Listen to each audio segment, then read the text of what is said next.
Oke, bismillah. Assalamualaikum warahmatullahi wabarakatuh. Selamat pagi anak-anak. Apa kabar semuanya? Semoga kalian dan keluarga yang ada di rumah senantiasa dalam lindungan Allah Subhanahu wa taala. Ya, alhamdulillah kita bisa berjumpa lagi di dalam pembelajaran ini walaupun masih dilakukan secara online atau jarak jauh ya.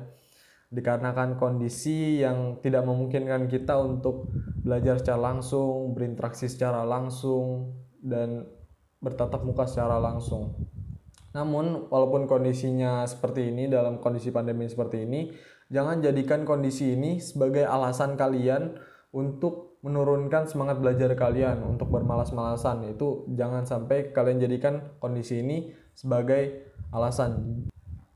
Justru di kondisi kayak gini, gimana caranya kalian untuk menambah semangat kalian belajar, menambah rajinnya kalian belajar. Itu adalah sebuah tantangan sendiri, gitu. Oke, di pertemuan kali ini, Bapak bakalan masuk ke materi bab 3, yaitu mempertahankan kejujuran sebagai cermin dari kepribadian. Kita langsung masuk ke materi. Yang pertama, pengertian jujur. Dalam bahasa Arab, kata jujur semakna dengan as-sidqu atau sidik, yang berarti berkata benar atau nyata. Sedangkan kebalikannya dari kata jujur adalah dusta, yang dalam bahasa Arabnya al-kadzibu. Seperti yang kita tahu, zaman Nabi Muhammad SAW dulu, ada seseorang yang digelari al-kadzab atau sang pendusta. Siapakah dia? Dia adalah Musailamah al-Kadzab, seseorang yang mengaku-ngaku dirinya adalah Nabi. Maka dari itu, kaum muslimin sepakat untuk menjulukinya dia al-Kadzab. Secara istilah, jujur atau as-sidqu bermakna satu, kesesuaian antara ucapan dan perbuatan. Kedua, kesesuaian antara informasi dan kenyataan. Ketiga, ketegasan dan kemantapan hati. Dan keempat, sesuatu yang baik yang tidak dicampuri oleh kedustaan. Sedangkan dalam segi bahasa Indonesia, kata jujur itu bermakna mengakui, berkata ataupun memberikan suatu informasi yang sesuai dengan apa yang benar-benar terjadi atau kenyataan. Jadi adalah sifat manusia yang memberikan suatu informasi sesuai dengan kenyataannya yang telah dia terima.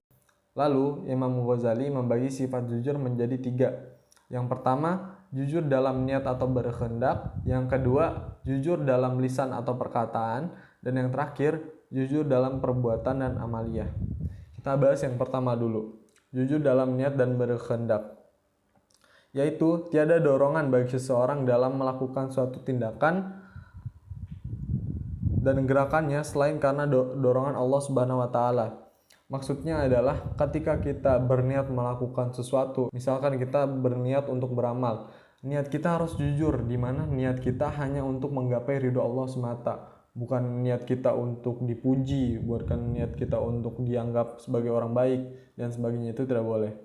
Jujur dalam perkataan lisan, yaitu sesuainya berita yang diterima dengan yang disampaikan, di mana ketika kita menerima suatu informasi dan kita menyampaikannya, dalam menyampaikannya itu kita tidak boleh mengurangi berita tersebut, menambahkan apalagi memodifikasi. Jadi apa yang kita terima dan kita sampaikan itu sinkron, tidak ada modifikasi atau tambah kurang. Yang terakhir adalah jujur dalam perbuatan amaliyah. Jadi antara lahir dan batin seimbang, tidak ada perbedaan, sehingga dalam melaksanakan sesuatu perbuatan sesuai dengan niat dan ridho Allah. Contohnya adalah gini, kita sholat subuh nih, kelihatannya secara lahirnya khusyuk sekali, indah sekali sholatnya, tenang sekali. Padahal hati kita tidak begitu, hati kita gusar, hati kita menahan ngantuk. Itu kan tidak berkesesuaian antara lahir dan batinnya.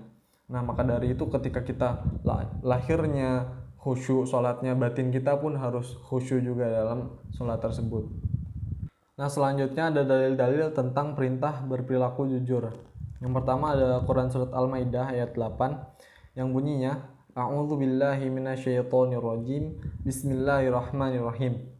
Ya ayyuhalladzina amanu kunu qawwamina lillahi syuhada'a bil qist wa la yajrimannakum syana'anu qaumin ala alla ta'dilu i'dilu huwa aqrabu littaqwa wattaqullaha innallaha khabirum bima ta'malun. Yang artinya, hai orang-orang beriman, hendaklah kamu jadi orang-orang yang selalu menegakkan kebenaran karena Allah Subhanahu wa taala, menjadi saksi dengan adil, dan janganlah sekali-kali kebencianmu terhadap sesuatu mendorong kamu untuk berlaku tidak adil. Berlaku adillah, karena adil itu lebih dekat kepada takwa, dan bertakwalah kepada Allah, sesungguhnya Allah mengetahui apa yang kamu kerjakan.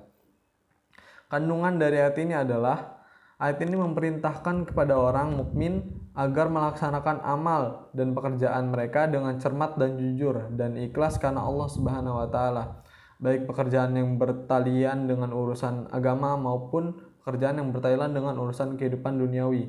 Karena hanya dengan demikianlah mereka dapat sukses dan memperoleh hasil balasan yang mereka harapkan. Jadi di ayat ini Allah Subhanahu wa taala memerintahkan kita memasukkan perilaku jujur ke dalam kegiatan manapun, kegiatan yang bersifatnya duniawi ataupun kegiatan yang bersifatnya agama. Niscaya kita bakalan sukses jika kita berperilaku jujur. Selanjutnya ada hadis yang diriwayatkan dari Abdullah bin Mas'ud yang bunyinya, Rasulullah SAW bersabda, hendaklah kamu berlaku jujur, karena kejujuran menuntunmu pada kebenaran, dan kebenaran menuntunmu ke surga, dan senantiasa seseorang berlaku jujur dan selalu jujur sehingga dia tercatat di sisi Allah Subhanahu wa taala sebagai orang yang jujur. Dan hindarilah olehmu berperilaku dusta, karena kedustaan menuntutmu pada kejahatan, dan kejahatan menuntutmu ke neraka, dan seseorang senantiasa berlaku dusta dan selalu dusta hingga dia tercatat di sisi Allah Subhanahu wa taala sebagai pendusta. Selanjutnya, keutamaan perilaku jujur. Nabi Muhammad SAW selalu menganjurkan umatnya untuk selalu jujur, karena kejujuran merupakan mukadimah akhlak mulia yang akan mengarahkan pemiliknya kepada akhlak tersebut. Dan salah satu keutamaan dari jujur adalah dicintai oleh Allah Subhanahu wa taala serta mendapatkan rasa ketentraman dalam hati. Karena begini teman-teman, jujur itu memang menyakitkan, tapi dia mendatangkan ketenangan dalam hati. Berbeda dengan kebohongan. Kebohongan memang terlihat manis di ucapannya, terlihat manis perbuatannya, tapi hati dari seseorang yang berbohong itu tidak akan tenang selama hidupnya. Dia akan terus berbohong dan menyelimuti perkataannya dengan kebohongan. Hikmah perilaku jujur, mendapat pahala dari Allah Subhanahu wa taala. Jujur akan mengantarkan kita ke surga, terciptanya kerukunan antara sesama, mempererat tali ukhuwah Islamiyah. Jujur membuat hati menjadi tentram, jujur mendapatkan kepercayaan dari orang lain, dan jujur menghantarkan kita pada keberkahan. Jadi itulah hikmah-hikmah perilaku jujur. Jadi kita harus membiasakan berperilaku jujur dalam kegiatan kita sehari-hari. Jujur dalam mengerjakan tugas, jujur dalam mengerjakan sesuatu, jujur dalam perkataan. Bahkan dalam bercanda pun kita harus jujur dan tidak boleh berbohong. Mungkin teman-teman tahu nih bercandaan yang sempat viral waktu itu, dan mungkin teman-teman pernah ikutin juga. Bercandanya seperti ini. Ada orang bercerita, kemarin gue beli lumpia basah, terus gue jemur supaya kering. Ada lagi yang bilang, kemarin gue ketemu polisi tidur, terus gue selimutin polisinya. Itu kan adalah sebuah kebohongan. Tidak mungkin dong ada orang yang benar-benar menjemur lumpia basah atau ada orang yang menyelimuti polisi tidur. Jelas-jelas itu adalah sebuah kebohongan kan. Dan kebohongan itu dibuat hanya untuk membuat orang lain tertawa. Apakah boleh seperti itu? Kan cuma bercandaan pak, kan cuma biar orang lain ketawa. Justru itu, perbuatan kecil itu pun mengundang dosa. Karena Rasulullah SAW pernah bersabda, celakalah orang yang berbicara kemudian dia berdusta agar suatu kaum tertawa karenanya. Kecelakaan untuknya. Jadi dalam bercanda pun kita tidak boleh berbohong, kita harus jujur. Itulah perlunya kehati-hatian kita dalam berkata, dalam bertutur kata. Jangan menganggap bohong itu hanya sepele. Walaupun hanya untuk bercandaan dan sebagainya, kita harus tetap berperilaku jujur. Ada satu kisah saat Rasulullah Shallallahu Alaihi Wasallam berkumpul bersama sahabat-sahabatnya. Ada seorang nenek-nenek mendatangi Rasulullah. Kemudian nenek-nenek itu berkata, "Wahai Rasulullah, doakanlah agar aku masuk ke dalam surga." Namun Rasulullah menjawab, "Wahai Ummu Fulan, sesungguhnya wanita tua tidak akan masuk surga."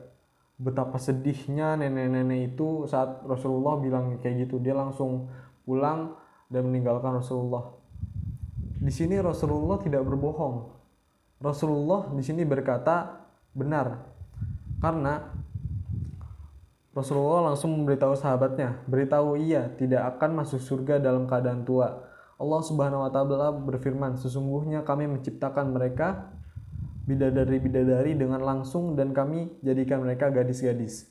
Nah, maksud Rasulullah di sini adalah di surga itu tidak ada nenek-nenek, karena di surga itu semuanya akan menjadi gadis-gadis yang masih muda. Jadi tidak ada nenek-nenek di surga. Itu adalah sebuah candaan dari Rasulullah yang tidak mengandung unsur kebohongan. Karena masih banyak bercandaan-bercandaan lain yang tidak dilarang oleh agama Islam. Lalu buat apa kita berbohong untuk bercanda? Itu jelas-jelas menyalahi aturan agama Islam. Dan untuk kalimat penutup, Bapak menyampaikan, lazimilah kejujuran walaupun depan mata kalian kehancuran, dan jauhilah kebohongan walaupun depan mata kalian kesuksesan. Wassalamualaikum warahmatullahi wabarakatuh.